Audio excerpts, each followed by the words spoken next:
Wow, Dad. We went all the way back to high school with that, but it's all good. Thank you so much for reading that, Sister Christy. Thank you all for having me today. Whew. Gia, thank you for that. Choir, thank you for that. That was beautiful. So, I'm gonna act like my dad. I'm gonna walk around. This is how he do, y'all. So before we get, wow, that's really nice. Thank you all. Before we get started, I just want to give a little background, a little introduction. I learned a few things from my dad. So my dad texted me this morning and said, hey, why don't you speak today at church? I was like, huh? And I thought, okay, we talk about it in the house, just say yes. So I said, first I text, huh? He said, yeah, like, I said, in children's church? He said, no, the big church. I said, oh, okay. He said, so yeah, about 15 minutes to be real quick, real easy. You want me to talk for 15 minutes? I don't have no notes. Y'all don't see no notes on that. It was about 9:30 this morning. I just woke up. I said, okay, all right, I'll talk, because I understand the importance of saying yes. And I understand the importance of standing up here and being an example, because I remember the examples when I was a kid. So here I am saying yes, y'all bear with me. Because I don't really know where it's gonna go. So just a little bit about me. So Sister Christy alluded to a lot of it. My dad, I guess, gave her my whole life story, but I am graduating in T-minus what, 10 days, 11 days? All right. Yes, so I'll be graduating from Vanderbilt University. I am a certified nurse midwife and family nurse practitioner pending that last board exam. Don't worry about it. I'm not worried about it. Just registered for it last night. But kind of my journey, just to give a little bit of background on me. So my journey to becoming a midwife, I went to Vanderbilt for undergrad, knew I wanted to do healthcare, didn't know what exactly that meant. Took some classes and figured out that I was really passionate about birth. I was really passionate about supporting women in birth, particularly, women that look like me, because there are a lot of things going on with women that look like me and us having healthy pregnancies, healthy babies, and wanting to be a part of the community that supported women. So early on, I became a doula, as Sister Christy talked about. So I was like a birth coach. I was going to births and I was that girl, you got this, you can do it. And I did that because I wanted to figure out if I like birth, because I was like, oh, it might be a little much, I might get a little sick, I don't know. Realized, I'm standing right there like, nah, this is cool. Keep going, girl. So I was like, yeah, and then I saw some midwives, and I saw a midwife, so I can do that. And so I applied to midwifery school, and I thought I did all the right things. I talked to all the right people. I did what they told me to do, and I didn't get in, unfortunately. And so I was like, okay, well, I'm gonna pivot, because I know how to pivot. I used to play basketball. My daddy taught me a little bit about pivot. So I pivoted. I said, okay, I'm gonna go to WashU. And I'm gonna do maternal child health, because I know that I'm passionate about this. And Lord, if you saying that this ain't it, then I'm gonna go this way. So I went to WashU and ended up being, doing great. Was in the airport one day, going to see my best friend. And you in the airport terminal, you sit down, there's nobody around. You like, yes, chilling, waiting on my flight. It's 10,000 free seats. This lady comes in right.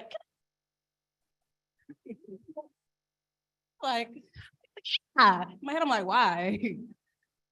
So we get to talking, and she's like, yeah, so, yeah, I'm a midwife. I was like, you're a midwife? She was like, yeah. I was like, that's crazy. I didn't get in midwifery school, and I'm at WashU now, and I'm thinking like, maybe I want to be a midwife, but maybe that's not what God wants me to be. And she was like, well, why do you think we met today? If I'm a midwife and you want to be a midwife, I don't know. And she was like, well, I didn't get in the first time I applied. Maybe you should reapply. I said, okay. And I thought about it for a little while. My little ego got in the way. I said, oh, no, because I don't like rejection.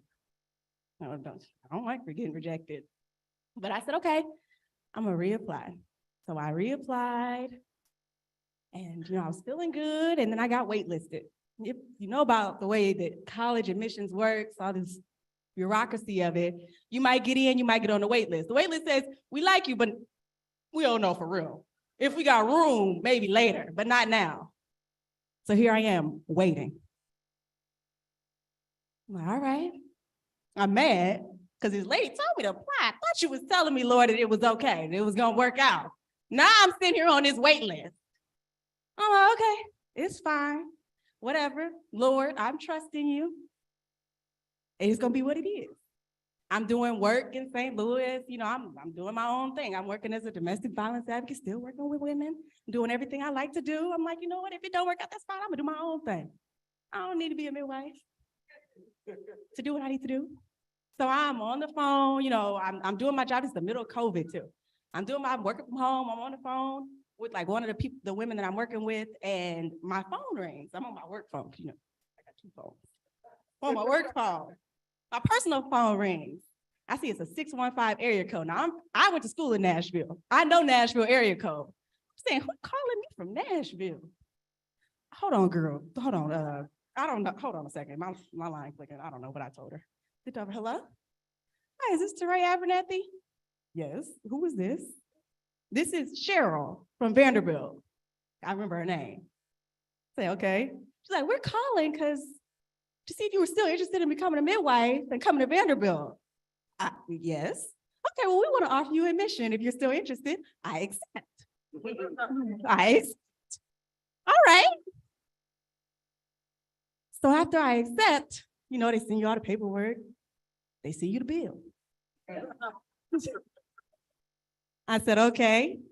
I get the bill. About $250,000. I said, okay. I showed my mom. She said, you sure you want to do this? I said, well, we just gonna go with it. I don't know. He opened the door. Let's just keep walking. So I found out about a scholarship from the government. Government money a little funny. Y'all know that. Y'all just did y'all taxes.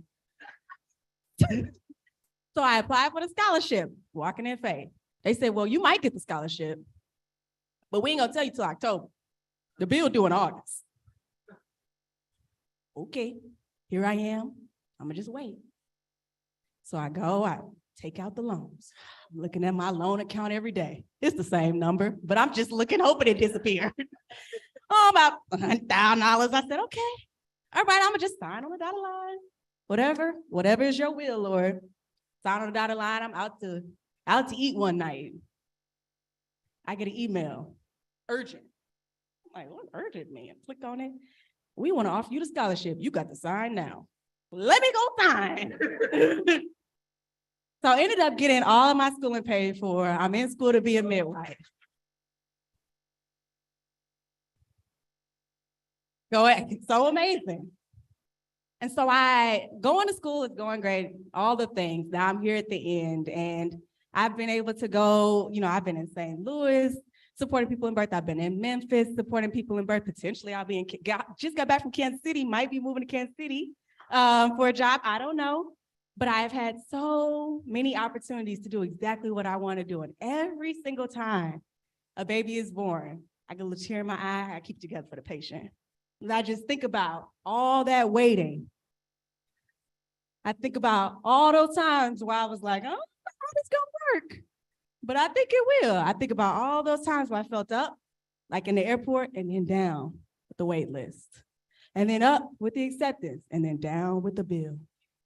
And then up when I'm doing good in school, and then down when I get that bad grade.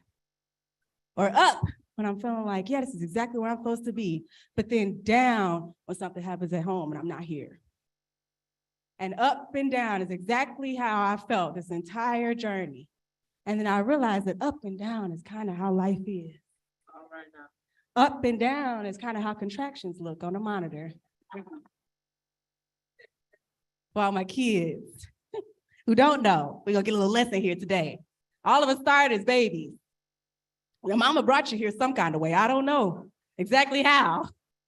But for me as a midwife, I watch that monitor, or sometimes I just watch the person.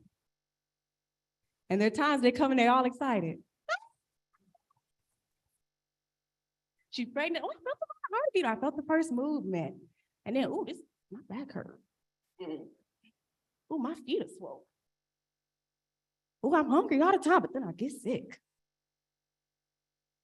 Oh, and then they come in labor. I think I'm in labor. I feel good. Girl, I'm excited. But you ain't in labor. Oh, I think I'm in labor now. I got a contraction. It was a big one. Ooh, a big way, big up and down. When was the next one? Oh, about 30 minutes later. You're not in labor yet. You're not in labor, girl. Go on back to sleep. And then they call and say, oh, I want like, one big one. And then another one, about 5 minutes later. And I'm like, okay, all right. Stay calm. And for all my brothers in the house thinking, I ain't got to go through that, no. Prayerfully, you'll be right there. Prayerfully, you'll be right there, not breathing as well. Had plenty of men fall out. Somebody get him.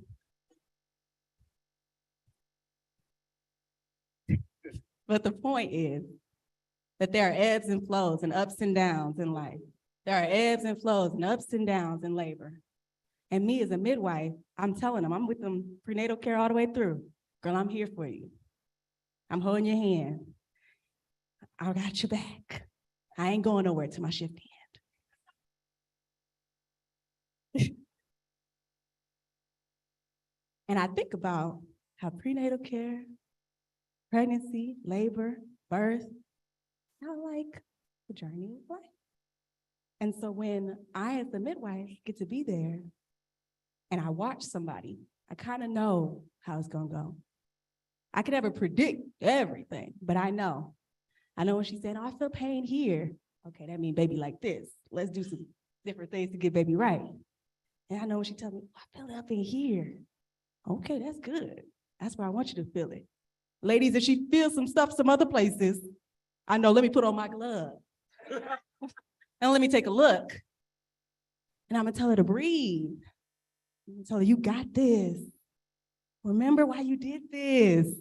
Look at that man and ask him, why did we do this? And I tell her that this pain has purpose. I tell her, when you can feel it, that means something's happening. I tell her, you ain't gonna miss it. Everybody be like, I'm scared, I'm gonna sleep through birth. No, you're not.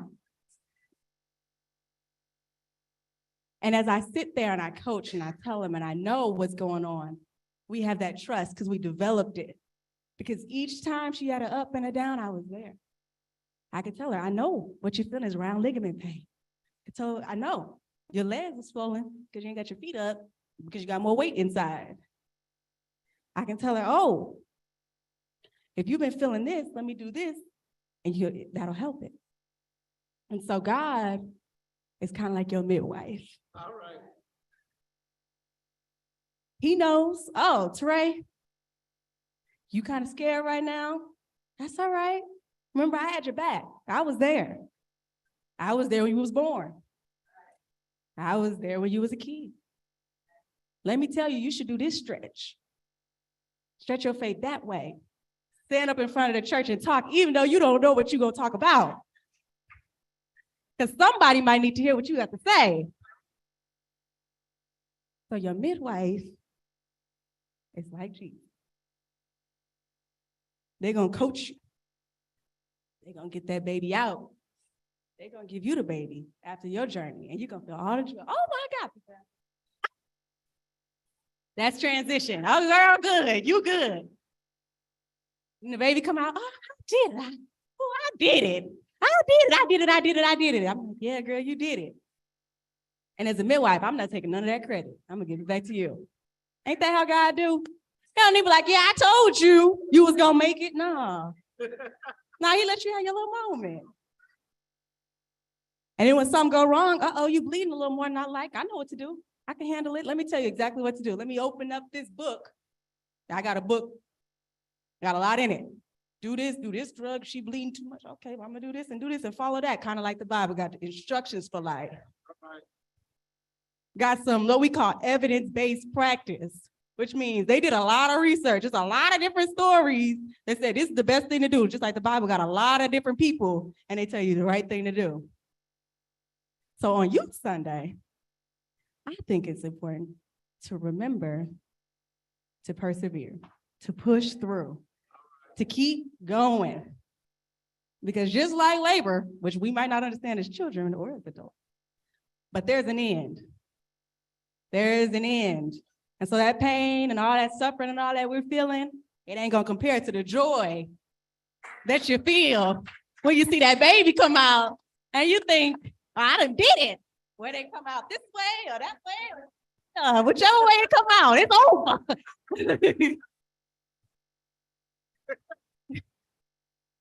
Yeah, that was too much. Y'all didn't like that? Was a little too much? Sorry. Try to keep it G-rated. Baby come out the stomach. But no, seriously, I think about my journey, which on paper, oh, it looks good. It looks like it went like this, but it didn't. It went up and down and up and down. It's gonna keep going up and down and up and down. But I thank God for the up and down. I thank God for the reminder that I ain't God.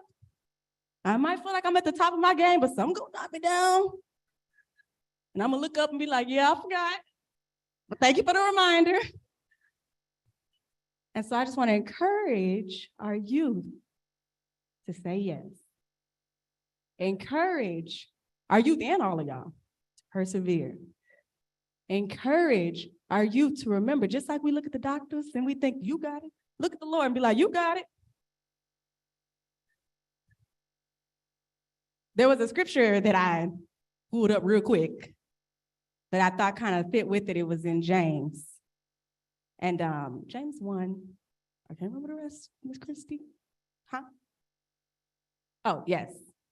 Consider it pure joy, my brothers and sisters, whenever you face trials of many kinds, because you know that the testing of your faith produces perseverance, and let perseverance finish its work so that you may be mature and complete, not lacking anything. See all that? That's how birth goes. That's what I love about birth. Because the whole time, it's an up and a down. So I don't know if I can do it. I'm feeling good. I don't know. It's uncertainty, just like life. And when people are feeling uncertain, like we all will, it's important to look to the hills from whence cometh our help. And understand that Jesus Christ came here and he did this thing called life. He did it best. He did it well. He hung on a cross. He died, just like all of us will one day die. But he got up. All right, And when he got up, he reminded us that there is more to life than the ups and downs. There's something else to look forward to later. There's something else greater coming. Just like y'all parents with kids. There's something greater coming. So I hope that today, what I've said, something sounded good, something resonated. I hope that this made sense, and I will continue to say yes. And I pray that God continues to give us opportunities to learn to grow like this. So thank you all.